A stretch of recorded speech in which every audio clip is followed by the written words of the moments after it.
òbviament ara tenim el tronc comú, tenim l'edifici i el model de finançament que desitja Catalunya de cara al futur, però el que no es pot fer és confondre la gent dient que això s'aconseguirà amb els pressupostos de l'Estat de 2009. És a dir, qualsevol persona que hi entengui una mica sap que una cosa és el rendiment íntegre dels tributs que pretén garantir la Generalitat, per tant, percebre el 100% dels impostos que recapten a Catalunya, i un altre molt diferent que va vinculat a una llei com la LOFCA, que fixa els mecanismes d'anivellament, de solidaritat i també una cosa fonamental, que és el càlcul sobre la necessitat de despesa que té Catalunya. És a dir, ja podem parlar i insistir en la necessitat de preservar el rendiment íntegre dels impostos per Catalunya, que si aquesta vegada es torna a calcular de la mateixa manera que en l'últim acord de finançament que va fer Convergència i Unió amb el Partit Popular, la necessitat de despesa de Catalunya per sota del que realment necessitem, és evident que el fons de suficiència o el mecanisme d'anivellament que pugui resultar pot ser o de saldo zero o fins i tot negatiu. Per tant, des d'aquest punt de vista el que cal és urgir a una bona negociació del model de finançament a partir de la LOFCA que hauran d'aprovar les Corts aquests pròxims mesos. És a dir, els pressupostos de l'Estat arribaran a 31 de desembre amb un recorregut i amb una dada full, i per tant una dada que no donarà llum sobre el futur model de finançament,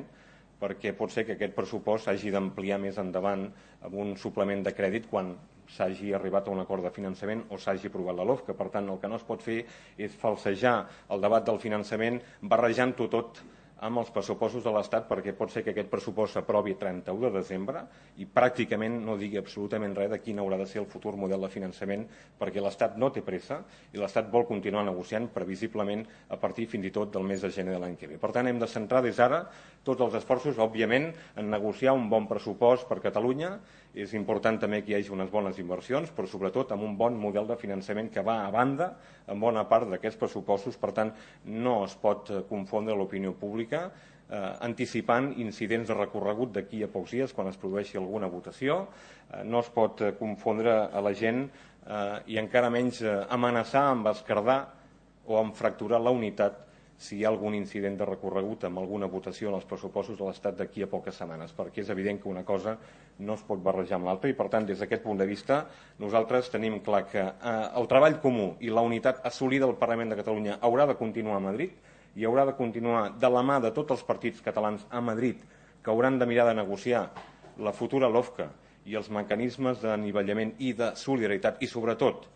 una adequada valoració de la necessitat de despesa de Catalunya. Per tant, això depèn del treball que fem tots plegats a Madrid, però també, evidentment, a Catalunya, encara que la negociació del futur model de finançament es porta de govern a govern, és evident que hi haurà d'haver un seguiment actiu de la negociació per part de tots els partits, també del principal partit de l'oposició. Hi ha mecanismes que es poden potenciar, com per exemple la comissió de seguiment o d'impuls del desenvolupament estatutari en què Convergència i Unió hi està present. Per tant, hi ha mecanismes també perquè Convergència i Unió no s'inhibeixi d'aquesta negociació i participi de forma activa. Però en qualsevol cas, repeteixo, ara tenim l'edifici, tenim el tronc comú, tenim el model de finançament que Catalunya necessita i vol, però evidentment estem en una segona fase encara més decisiva, que no depèn només dels pressupostos, que depèn d'una bona negociació de la LOFCA, per tal d'avaluar la necessitat de despesa que té Catalunya i sobretot també quins hauran de ser els mecanismes d'anivellament i de solidaritat perquè Catalunya pagui allò que realment ha de pagar i rebi a canvi allò que ha de rebre a canvi,